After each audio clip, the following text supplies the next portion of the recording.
bienvenue à tous à cette nouvelle série de webinaires qui est offerte par Coaching News Magazine dans le cadre de son programme Rising Up Together qui a démarré depuis mars 2020. Qu'est-ce que je peux vous dire comme préambule? Je suis coach professionnel et donc j'interviens en entreprise. J'ai dirigé aussi une entreprise familiale pendant une vingtaine d'années. Et le constat, c'est qu'en entreprise, les relations interpersonnelles sont mises à mal. Les personnes, ils sont souvent démotivées, peu d'enthousiasme, difficulté de mettre en place la coopération, vraiment. Et on sent que les personnes sont plus dépendantes, ce sont des exécutants et donc peu ou vraiment absence d'autonomie. Donc, ce sont les raisons qui m'ont poussée à réfléchir sur les causes profondes de ce mal-être et qui impactent bien sûr la performance et la productivité dans les entreprises.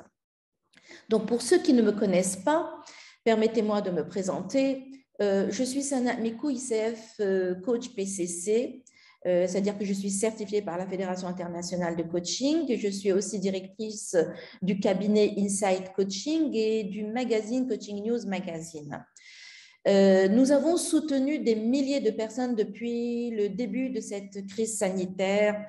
Plus de 300 webinaires gratuits et 3 événements annuels ont été organisés autour du thème du coaching et de ses bénéfices.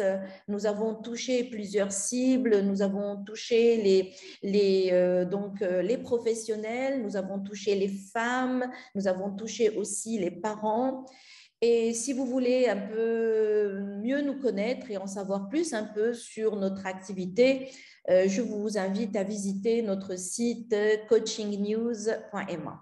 Il y a de très beaux articles, il y a un dossier spécial par an et je vous invite vraiment de les lire, de les relire, de prendre note. Il n'y a pas mieux que de prendre note et de garder l'essentiel et de faire un petit pas vers une parentalité plus épanouie, plus heureuse. Et donc, pour ce début d'année scolaire, je me suis lancée un réel challenge. Eh bien, c'est celui d'allier mon expertise en éducation et mon métier de coach professionnel spécialisé en leadership et de mettre ces deux expertises au service des parents. Corps enseignant aussi, je m'intéresse aussi au corps enseignant, donc je m'adresse aussi bien aux parents qu'au corps enseignant pour que le changement puisse démarrer déjà à la maison ou à l'école. La finalité est de contribuer à préparer de futurs citoyens qui seront armés de compétences nécessaires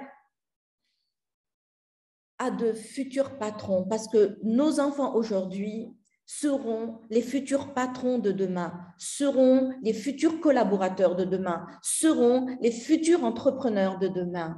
Et nous souhaitons qu'ils soient épanouis, qu'ils soient des adultes épanouis, responsables, créatifs et coopératifs. Donc,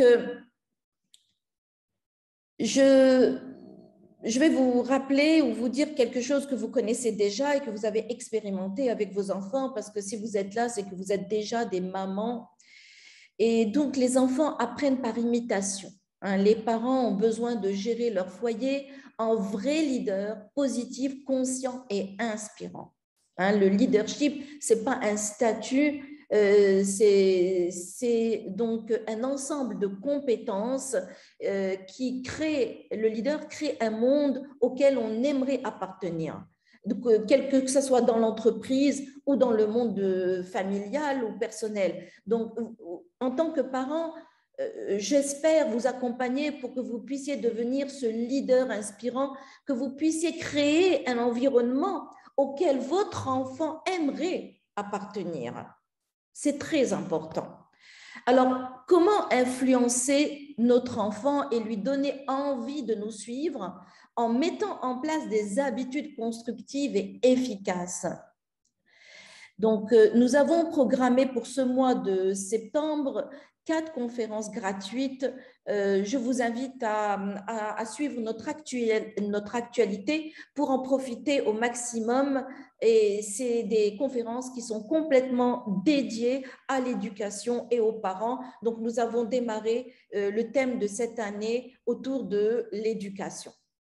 Donc, celle d'aujourd'hui que je vais vous proposer, c'est une façon de vous aider à faire de cette rentrée scolaire une rentrée scolaire réussie. Donc, je vais vous donner 3 clés et je voudrais que vous profitiez pleinement de cette nouvelle année scolaire pour instaurer une vie familiale harmonieuse. Et ça va se faire plus facilement puisque vous allez être outillés. Donc, comme vous le savez, plus que quelques jours qui nous séparent de la rentrée scolaire. Ce retour en classe s'accompagne souvent d'un changement de rythme, d'organisation, et même il peut être déclencheur d'anxiété chez certains élèves et même chez les parents. Et chez certains enfants qui imaginent déjà la pile de devoirs, par exemple, les devoirs maison peuvent être un déclencheur de ce stress. Il y a d'autres choses qui peuvent déclencher le stress, bien sûr. Je ne sais pas si vos enfants, on en parlera un autre jour, ou bien pour ceux qui vont suivre notre programme Éduquer à la joie, certains enfants peuvent être harcelés et peuvent être sujets à l'intimidation. Donc, parmi les déclencheurs aussi de ce stress, c'est nouvelle classe, nouvelle maîtresse, nouveaux professeurs, nouveaux programmes scolaires, nouvel emploi du temps, nouveaux camarades. C'est autant d'inconnus qui peuvent générer davantage de stress, aussi bien chez vous que chez vos enfants. Donc, et cela, on peut ajouter aussi le contexte très spécial que nous vivons aujourd'hui et que vous avez déjà, dont vous avez parlé dans vos chats. Effectivement, ce contexte de la pandémie et des contraintes sanitaires peuvent aussi augmenter ce mal-être et ce stress. Donc, comme vous l'avez entendu dans la chanson de tout à l'heure, pas facile d'être l'élève, l'enfant, le papa, la maman. Cette chanson dit quelque chose de vrai. Hein. C'est dur d'être bébé, comme a dit Jordi. Moi, je dirais aussi, dur d'être maman, dur d'être papa, dur d'être enfant, dur d'être enseignant. Mais lorsque nous sommes outillés, que nous sommes préparés, je vous assure que ça devient une réelle partie de plaisir. Donc, la transition des vacances d'été à la rentrée des classes est un moment que les parents peuvent mal vivre s'ils ne s'y préparent pas, bien sûr. Donc, ce webinaire est l'occasion de découvrir des clés qui vous sauveront la vie. Et du moins, c'est mon intention. Et qui vous aideront à garder un climat familial calme et sans tension. Alors, je vous demande de vous préparer, de prendre note, de laisser vos questions pour la fin de ce webinaire et j'aurai le plaisir d'y répondre. Alors, qu'est-ce qu'il y a au programme de ce soir ? Je vais orienter ma présentation non pas sur les facteurs extérieurs, hein, je ne vais pas vous parler de la pandémie et du coronavirus. Non, ça, je pense que les médias le relaient très bien, ils le font tellement bien que qu'aujourd'hui, malheureusement, l'anxiété avance et le mal-être est présent partout, dans tous les foyers, malheureusement. Donc, nous n'allons pas parler de ça. Nous allons, parce que c'est incontrôlable, nous n'avons aucun contrôle sur ça. Mais je vais plutôt axer ma présentation sur votre relation à votre enfant qui vous permettra une meilleure coopération avec lui et donc un climat propice pour faire face à ce qui vous attend tous les deux. Donc, comment je vais faire? Comment ça va se présenter ce soir? Je vais vous donner quelques pistes pour éviter des matins et des couchers difficiles grâce à des routines. Je vais vous montrer comment mettre la responsabilité là où il le faut et sans culpabiliser. Et enfin, je vais vous parler un peu de comment programmer des rituels familiaux qui vous garderont connectés à votre enfant pour nourrir la joie et le plaisir de la vie en famille, même pendant l'année scolaire. Vous avez pris du plaisir à être en vacances avec vos enfants, vous étiez détendu et calme, je l'espère pour vous. Et si vous l'avez vécu comme ça cet été, il n'y a pas de raison pour que vous ne puissiez pas continuer à prendre du plaisir, à vivre avec plaisir en famille. Donc, il y a des mots que je vais utiliser et qui ont besoin d'être clarifiés. Je vais parler de routine et je vais parler de rituel. Et donc, pour ceux qui n'ont pas d'idée sur ce que c'est, je vais donc vous donner quelques définitions et quels sont les avantages de l'une et de l'autre. Donc, la routine, c'est une habitude d'agir et de penser à l'identique. Donc, ces routines, quand elles sont mises en place, elles vont vous aider dans votre vie familiale parce que la vie de famille, grâce à ces routines, va se dérouler plus facilement et vous allez passer plus de temps ensemble avec vos enfants, d'accord? Lorsque ces routines sont mises en place, ça va permettre à vos enfants de se sentir en sécurité. Comme dit le mot routine, c'est quelque chose qui se répète. Et notre cerveau reptilien adore ça. Les enfants ont besoin d'être en sécurité et pour qu'ils apprennent, ils doivent être en sécurité. Alors, il faut calmer leur cerveau reptilien pour qu'ils ne se sentent pas en stress. Et les routines vont jouer ce rôle. Donc, les routines vont aussi aider à développer des compétences de vie et à adopter des habitudes saines chez vos enfants. Pour les parents, les routines vont aider les parents à se sentir organisés, à réduire le stress, à trouver du temps pour des activités agréables et donc à mieux gérer les comportements de leurs enfants. Parce qu'une routine aide les enfants à savoir à quoi s'attendre, ainsi elle exprime ce que vous attendez d'eux.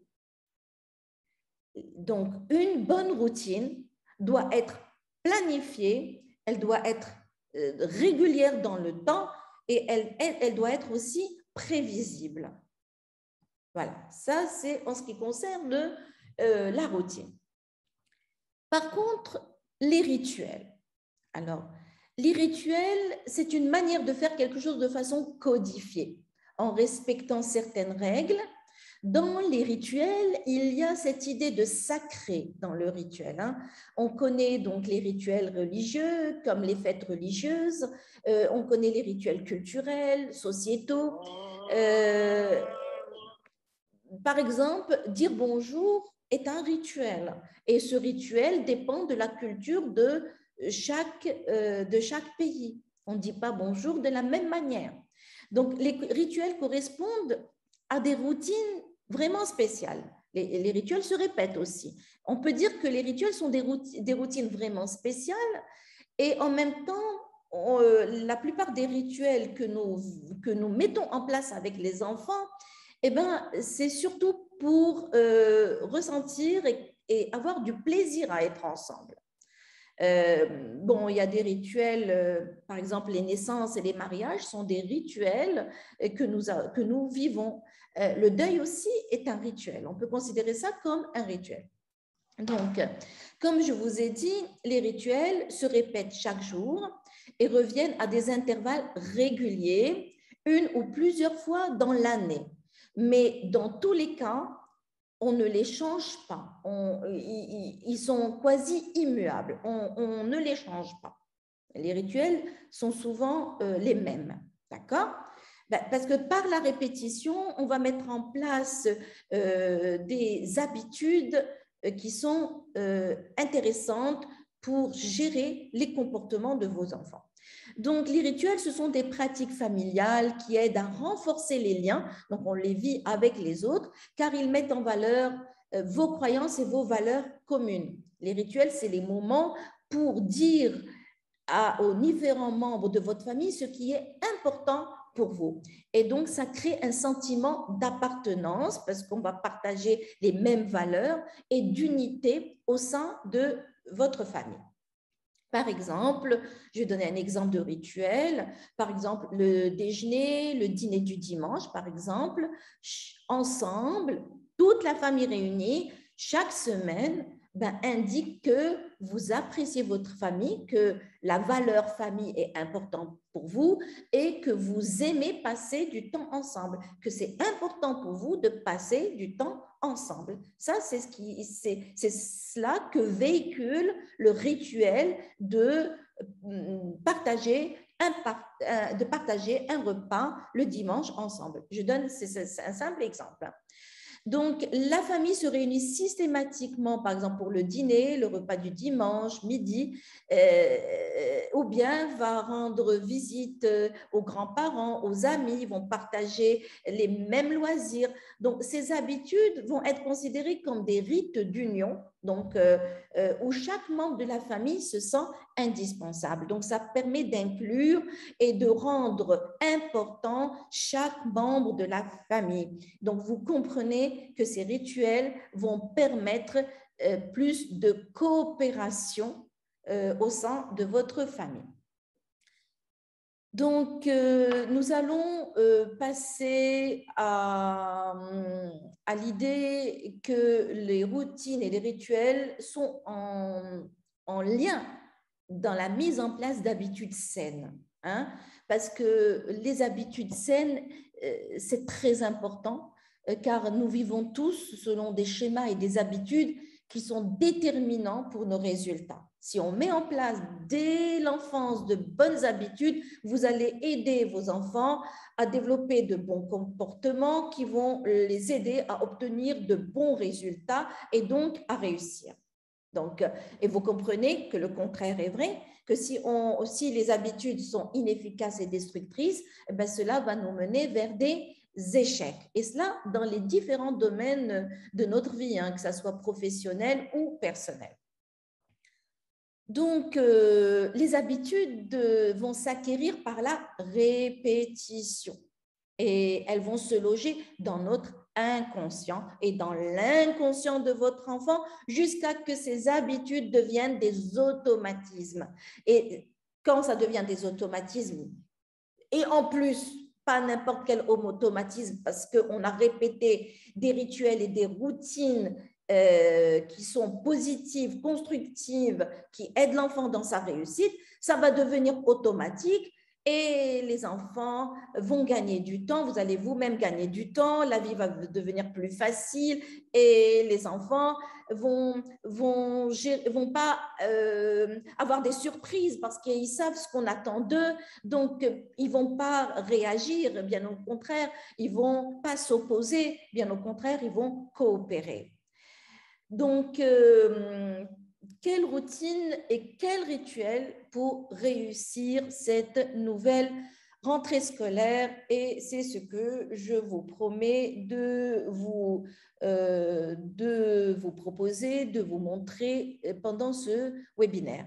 Je ne vais pas vous donner, il y en a plusieurs, je ne vais pas vous donner toutes les routines qui sont nécessaires pour l'après-rentrée scolaire, mais je vais vous donner juste ce qu'il faut pour que vous puissiez réussir ce moment particulier avec vos enfants.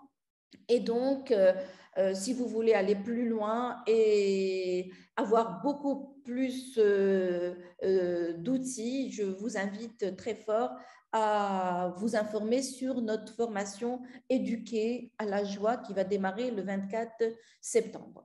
Donc, je vais vous exposer un problème que tôt ou tard, vous allez vivre avec votre enfant ce début d'année scolaire et vous me laissez dans le chat comment vous pouvez faire des propositions de solutions. Par exemple, votre enfant est en train de se préparer pour aller à l'école et il se fait tard. Il est tard. Hein, bientôt la sonnette et vous réfléchissez déjà à l'embouteillage que vous allez rencontrer sur la route et il est tard, votre enfant doit déjeuner, il doit s'habiller, il doit se brosser les dents et en plus, il doit vraiment quitter la maison à temps. Alors, que se passe-t-il? Comment vous allez réagir? Et bien sûr, votre intention, c'est que vous voulez simplement que votre enfant arrive à l'école à l'heure. Vous commencez à stresser. Votre enfant ne bouge pas vite. Il se laisse distraire par d'autres choses. Hein? Qu'est-ce que vous allez faire? Dites-moi comment vous allez vous débrouiller. Laissez-moi vos réponses dans le chat.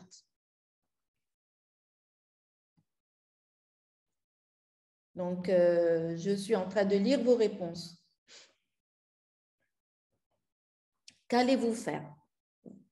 Il se fait tard et votre enfant traîne, il traîne. Qu'allez-vous faire?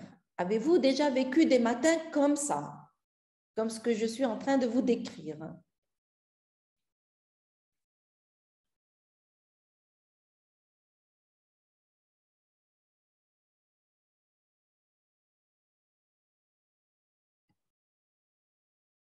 Y a-t-il des réponses? Qu'allez-vous faire? Dites-moi ce que vous faites d'habitude. D'habitude, qu'est-ce que vous faites quand votre enfant traîne? Bonsoir, Esma. Donc, que faites-vous lorsque votre enfant traîne à se préparer pour aller à l'école et il se fait déjà très tard?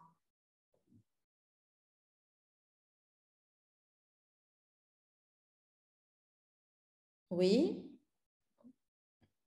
Alors, j'ai déjà vécu cette situation. À la fin, je crie. Oui. Zaina, je hurle. Oui.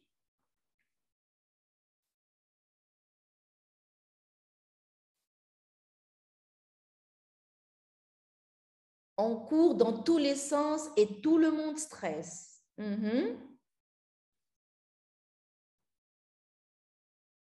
Oui, je m'énerve. Bon, alors, j'ai bien compris. Je vais continuer. J'ai bien compris.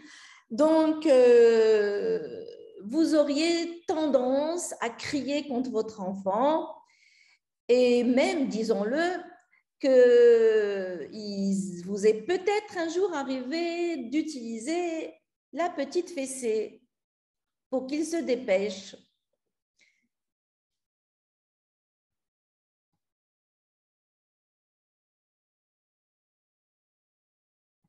Donc, comment prévenir cette situation pour qu'elle ne se répète pas? Voilà une première clé. La clé, c'est cette routine, notez. Quand vous allez dire à votre enfant, quand tu auras brossé tes dents, alors nous pourrons prendre le déjeuner ensemble. Il arrive que certains parents utilisent une formule qui n'est pas du tout, qui ne va pas impliquer la coopération de votre enfant, parce que ça devient comme du chantage. On va dire, si tu te brosses les dents, tu pourras alors prendre ton petit déjeuner ou tu pourras alors prendre ton bol de cornflakes. Et le fait de poser cette condition, si vous vous mettez à la place de votre enfant, eh bien, l'enfant, il va se sentir contrôlé. Il ne va pas se sentir libre et autonome. Et donc, il va se braquer parce que vous n'avez pas respecté son besoin de pouvoir. L'enfant a besoin de satisfaire son besoin de pouvoir sur son environnement. Et il va se sentir comme manquer de liberté. Et là, il va se braquer. Bien sûr que pour utiliser cette routine, c'est toujours quand tu vas faire ton lit, par exemple, ben, nous pourrons prendre le petit déjeuner ensemble. C'est toujours quand est une tâche qui pourrait déplaire ou pourrait déranger ou pourrait être une contrainte pour votre enfant. Elle pourrait être vue comme une contrainte et faire suivre le alors par une activité plaisante. On va se rendre compte que tout est une question de bonne communication, de communication efficace avec votre enfant. Donc, pour rendre cette routine quand quelque chose, alors quelque chose, efficace, il serait intéressant de commencer par faire la liste des tâches à réaliser le matin. Par exemple, vous allez, bien sûr, cette liste des tâches doit être partagée ou co-construite avec votre enfant. On est toujours dans la routine du matin, la routine matinale. Donc, on va faire une liste. On va dire, par exemple, voici la liste des tâches qu'il faudra réaliser le matin. Choisir les vêtements, s'habiller, faire ton lit, brosser tes cheveux, préparer et prendre ton sac à dos. Peut-être que si votre enfant emmène avec lui un box repas, et ben, il faudra lui dire qu'il faudra empaqueter le box repas et poser le box repas près de la porte. Et s'il a une activité parascolaire, de préparer son sac de judo. Si c'est un cours de danse, et ben de préparer son chausson de danse et sa tenue de danse et de la mettre à côté de la porte. Donc, faire vraiment toute la liste au préalable. Et là, tant mieux, la rentrée scolaire, ce n'est pas pour demain. Donc, c'est le moment de réfléchir à cette liste qui doit être réalisée le matin par votre enfant. Bien sûr, selon l'âge de l'enfant, vous pourrez accompagner, pas faire à sa place, mais accompagner l'enfant à réaliser les différentes tâches. Si l'enfant ne sait pas lire et écrire, eh bien, il suffit d'utiliser des symboles ou des images que vous pourrez trouver facilement sur le net. Alors, vous avez fait la liste des tâches à réaliser le matin. Maintenant, il faut être encore plus prévenant. Vous allez optimiser cette liste de tâches, vous allez optimiser l'organisation du matin. Comment? Par exemple, vous allez réfléchir ensemble sur ce qui pourrait être fait la veille. Par exemple, choisir les vêtements, on pourrait le faire la veille. Donc ça, voilà, une liste de moins pour le matin.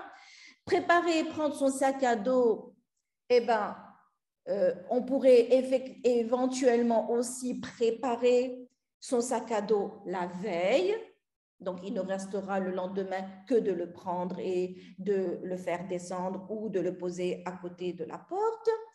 Empaqueter le box repas et poser le box repas près de la porte, par exemple, on peut dire empaqueter le box repas, on peut le faire déjà le soir, le mettre au frigidaire et on pourra après le trouver tout prêt à mettre devant la porte.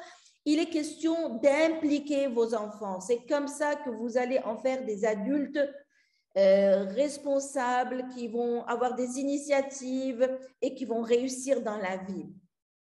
Donc voilà, on a une liste et on est en train de parler de la liste du matin.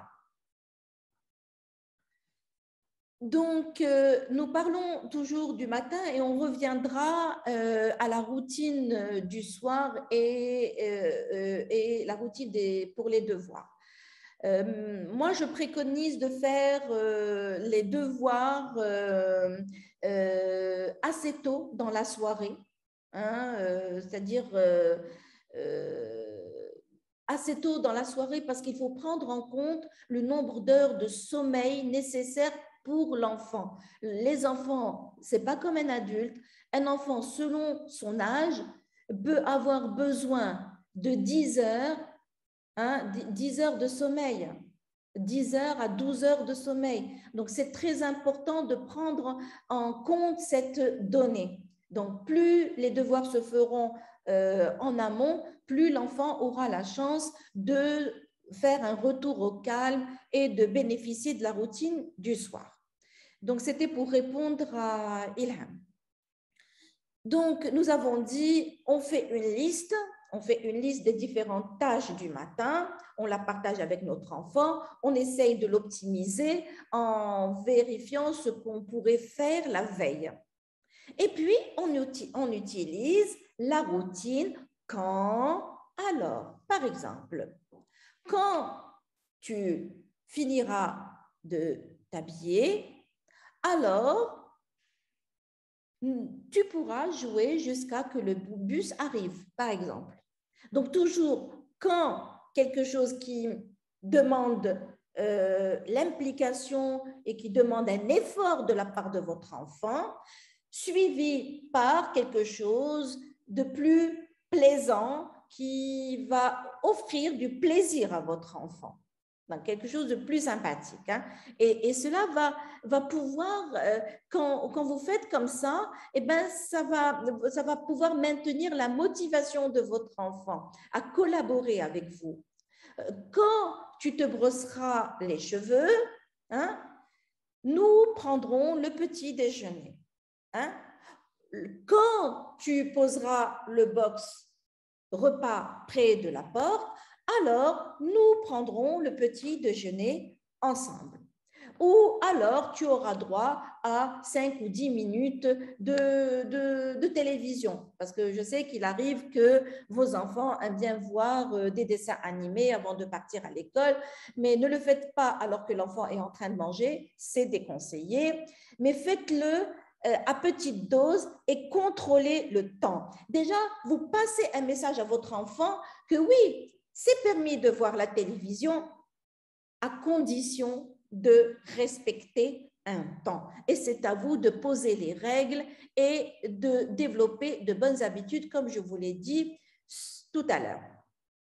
Maintenant, vous allez me dire, peut-être que je vais le faire et que mon enfant ne respecte pas. Eh bien, je réponds à Esma. Oui, il se peut. Alors, d'abord, vérifiez si vous dites quand, lorsque, alors. Et que ce n'est pas si tu fais ça, alors. Ça, c'est comme l'histoire de la carotte et du bâton. Non, non. C'est comme, ça va devenir comme une récompense. Non, ce n'est pas une récompense. C'est un rythme de vie. C'est vraiment structurer le temps de votre enfant. On l'aide à structurer son temps. Quand tu feras ça, alors tu feras ça. C'est vraiment structurer le temps. C'est pas faire du chantage ou donner une récompense parce qu'il a obéi. Parce que l'enfant, lorsqu'il se sent contraint à faire quelque chose, automatiquement, il va résister, il va pas coopérer. Et ça, c'est simplement, il faut savoir comment notre cerveau fonctionne. Le reptilien fonctionne, il a besoin d'abord d'être en sécurité, il a besoin, et le limbique, il a besoin de liberté. Son cerveau limbique, si vous lui donnez un ordre, il ne va pas se sentir en liberté et le cerveau, tout son cerveau va être déconnecté et il ne va pas pouvoir laisser son néocortex décider, réfléchir, prendre les bonnes décisions. D'accord? Donc, si ça ne marche pas, eh bien, c'est un signe. C'est un signe que votre enfant vous demande de l'attention. Oui, il y a le besoin du pouvoir. L'enfant a besoin de sentir, avoir le pouvoir sur son environnement, mais il a aussi besoin d'être connecté. Donc, de l'attention. Il a besoin d'être, il a besoin et il demande de l'attention. Alors, si ça ne marche pas, c'est que soit que votre enfant vous demande davantage d'attention, et c'est pour ça que nous reviendrons à comment donner de l'attention à vos enfants. Et c'est aussi peut-être, comme j'ai dit, une routine, ça se répète. C'est pour ça que je vous demande de commencer à l'expérimenter dès maintenant. N'attendez pas le jour J. Hein. Commencez dès maintenant à vous entraîner sur cette routine. D'accord? Peut-être qu'il y a un manque de consistance. Parce qu'une routine, pour qu'elle devienne routine, il faut de la consistance. Il faut répéter, répéter, répéter, répéter, répéter jusqu'à ce que ça devienne un automatisme chez vous et chez votre enfant. Et c'est pour la finalité, l'intention derrière, c'est de mettre en place un automatisme efficace pour obtenir de la coopération de vos enfants. Alors, ça n'a rien de… Vous allez me dire, on n'est pas là à servir quelqu'un. Bien au contraire, on est là à utiliser notre cerveau intelligemment. Et Dieu merci que notre cerveau fonctionne aussi de façon que l'inconscient intervient dans la vie. Il intervient même beaucoup dans la vie de tous les jours. Et que nous avons appris des automatismes qui nous rendent service. Par exemple, quand on lit une lettre, on n'est pas en train à déchiffrer L et E, ça fait le périmètre, P-E-R-I, non. Hein? On le fait de façon automatique. Vous lisez de façon automatique. Vous conduisez de façon automatique. Vous allumez votre téléphone portable parce que vous savez le faire de façon automatique. Vous allumez votre télévision de façon automatique. Vous faites tellement de choses de façon automatique et souvent, si on est conscient de nos automatismes, on peut déjà déceler ceux qui fonctionnent bien et qui nous donnent de bons résultats et ceux qui fonctionnent moins bien et on peut alors les transformer et mettre en place d'autres automatismes plus aidants. Donc, sur ce, il n'y a pas de mal de mettre en place des choses qui se répètent pour que ça devienne plus facile pour vous et pour vos enfants chaque jour. Donc, si ça ne marche pas, astuce, bon d'abord je vous ai dit qu'est-ce que ça veut dire si ça ne marche pas, hein? Mais bon, votre enfant arrive, il est décoiffé, son cartable n'est pas prêt, eh bien il atterrit dans la salle à manger, là où vous prenez votre repas, il arrive, il n'est pas encore prêt, peut-être qu'il n'a même pas encore mis ses souliers, eh bien vous le regardez, la première chose, connexion. Bonjour mon chéri. Super de te voir ce matin avec une voix rassurante, avec le sourire. C'est très important. Lorsque tu auras réalisé toutes les tâches sur lesquelles on s'est mis d'accord, alors nous prendrons le petit déjeuner. Calmement, calmement. Puis, pour que ça réussisse, ne vous justifiez pas, ne donnez pas d'explication, veillez sur un ton de voix bienveillant, vous allez le dire et vous quittez la salle. C'est tout, avec la certitude qu'il le fera. C'est très important, tout est énergie, tout est information. Vous faites circuler l'information dans l'espace relation parent-enfant, mère-enfant, papa-enfant.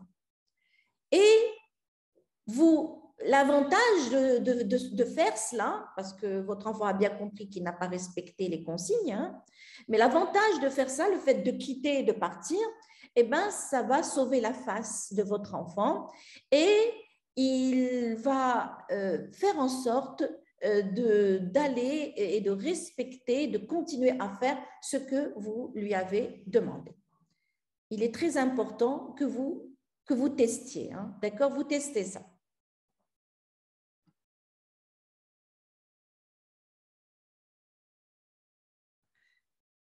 Donc,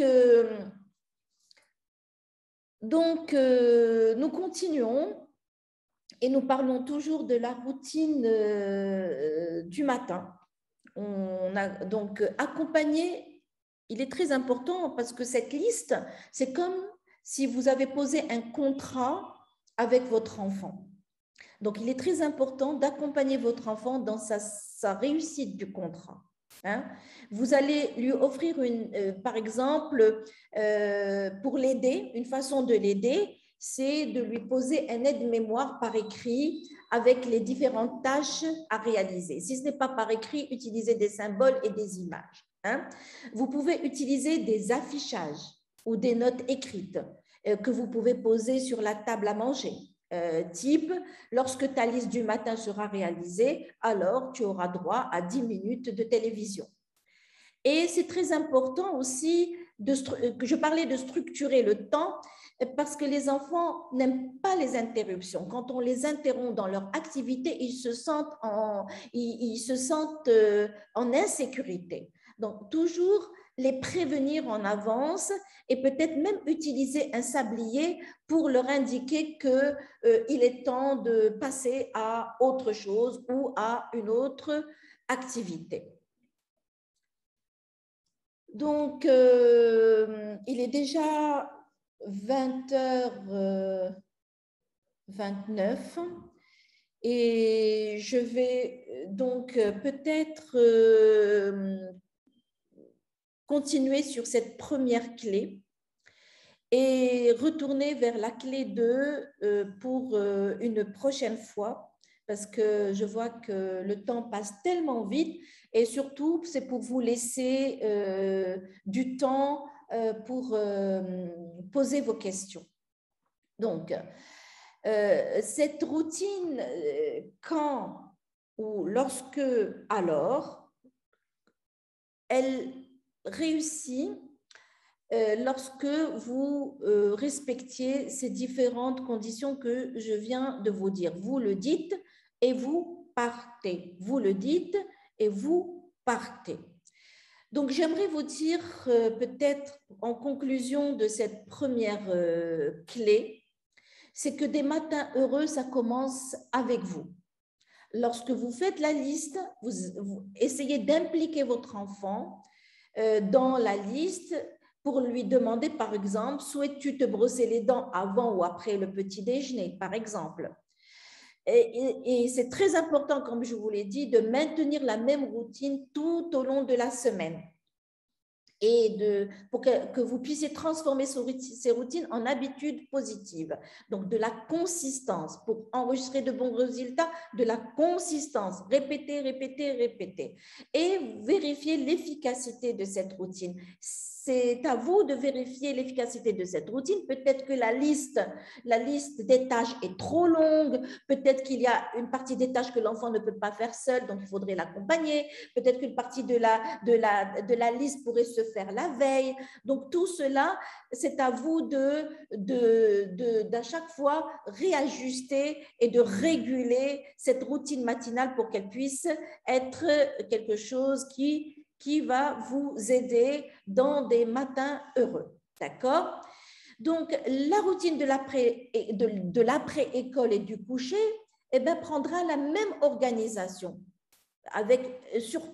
Vous allez surtout décider de l'heure pour aller au lit. Ça doit être toujours la même chose.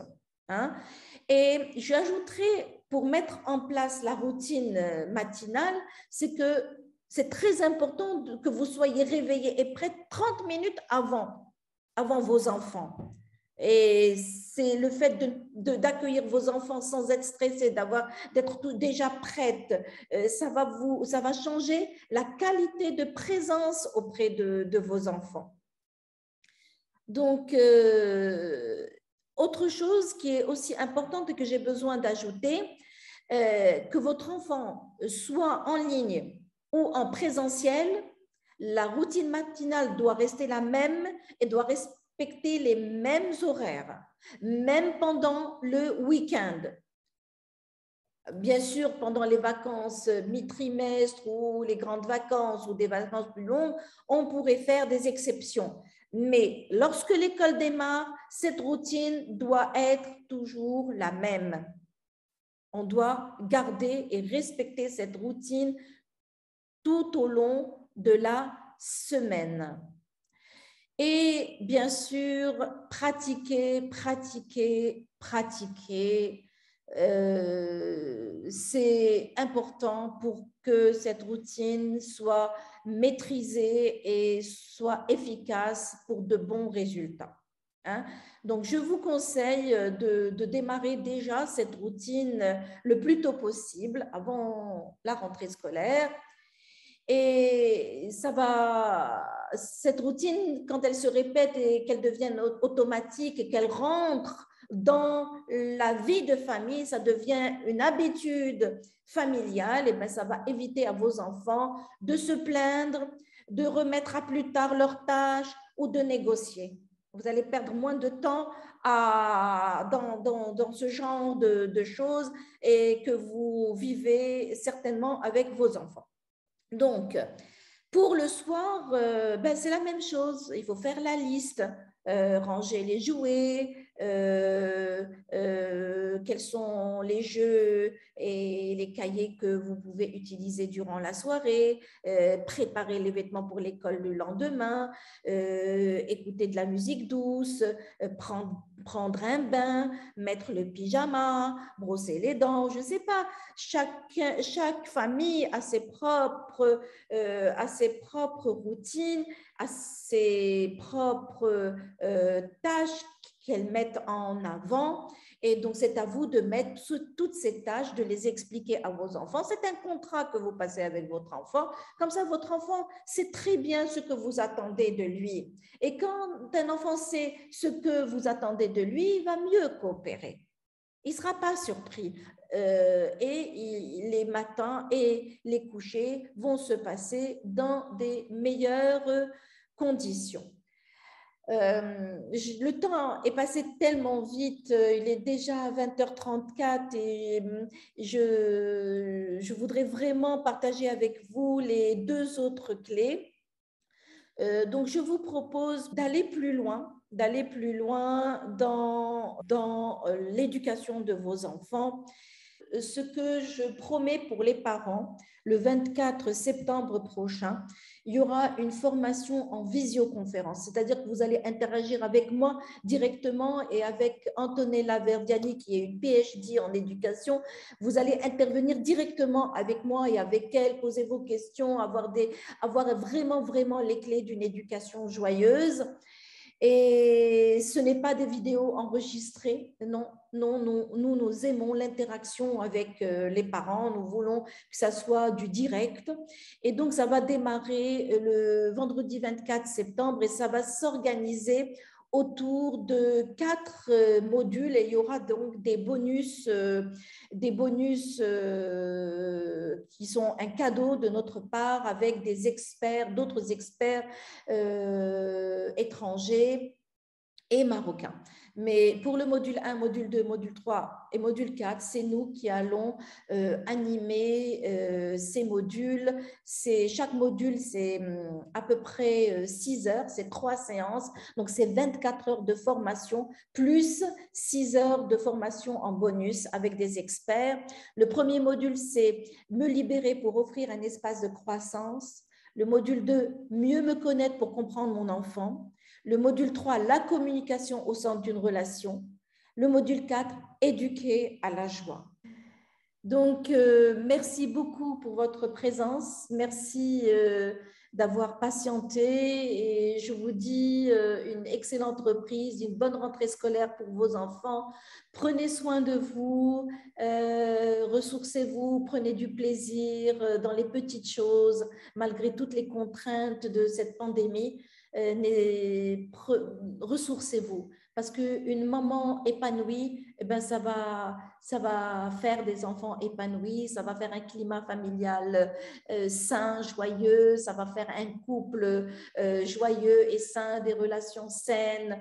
Euh, Prenez soin de vous avant de prendre soin de votre entourage. C'est le message que je voudrais vous laisser avant de vous dire au revoir.